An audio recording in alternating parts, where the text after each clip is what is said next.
Hello, in this video we're going to derive the binomial expansion, and you'll see a number of things on the screen there. We have a formula that will help you expand brackets. So let's look at this first example, 2 plus 3x, and we have all that to the power of 5.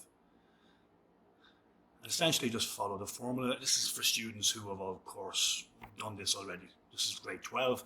In grade 11 you would have looked at this example and been examined on it. So the formula here is to help you expand brackets when raised to a power n. And what we're really doing today is we're going to look at an example, and from then on examples where it's raised to a fractional or a negative power.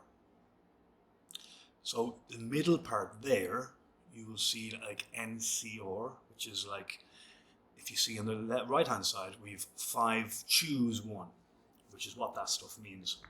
The column vector, if you want, even though that's not what it is, that's what it looks like. Here is the proof, we'll say. So P plus Q to the power of n.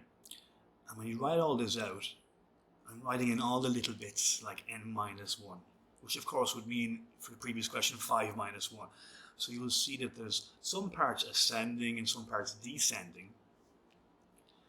And I've just highlighted that there for a combination. So where order doesn't matter, again, if you're doing permutations and combinations, that's the formula there. N factorial over r factorial, and then in brackets n minus r factorial.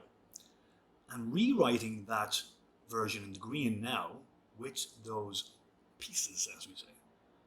And on the right hand side now in a moment, I'm going to show those particular parts. So you see like n minus 1, and then it's going to increase. So what you're actually doing is you have n choose 1, which is n times n minus 1 times n minus 2, and onwards all the way down to whatever the number might have been. If it's a big number, for instance, we'll fix that line. Is it okay? Okay. And then of course n minus 1, n minus 2 doing the same. So if you cancel out all those terms, you'll see that you have n choose 1 is equal to n. So 5 choose 1 is equal to 5. And we'll do another one. Let's say n choose 2, which would have been n times n minus 1, n minus 2, over 2 factorial.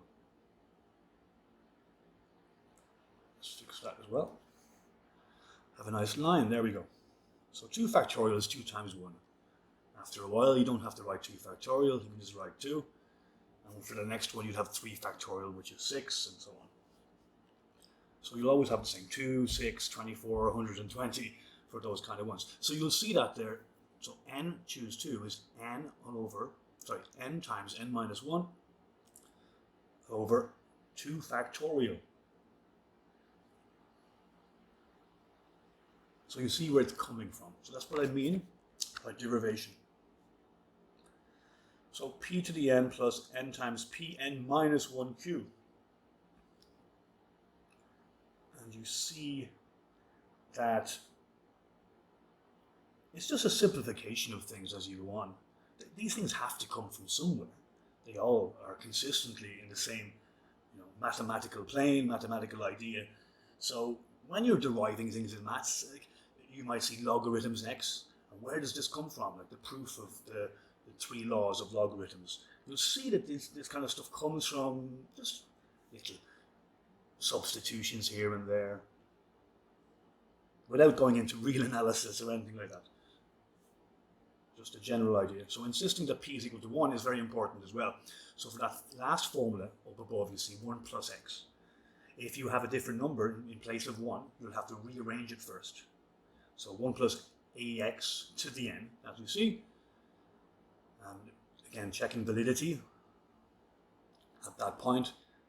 The mod of ax is less than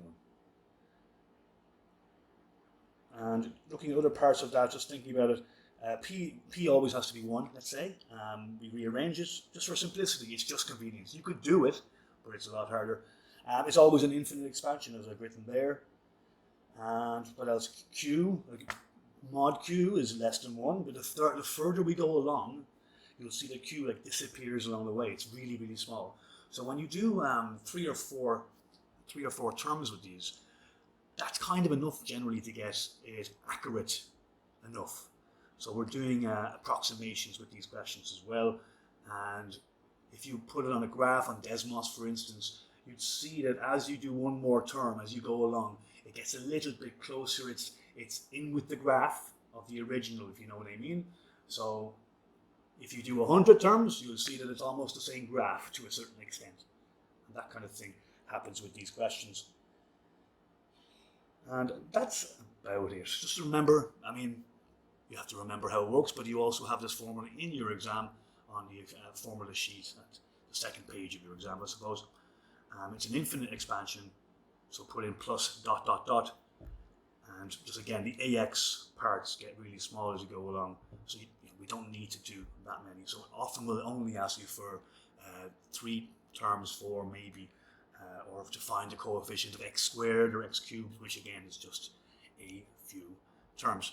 I hope that was clear enough, and have a quick look over it. It's a little bit awkward looking. These things are a little bit awkward looking when you're seeing all the different little N's and P's and Q's.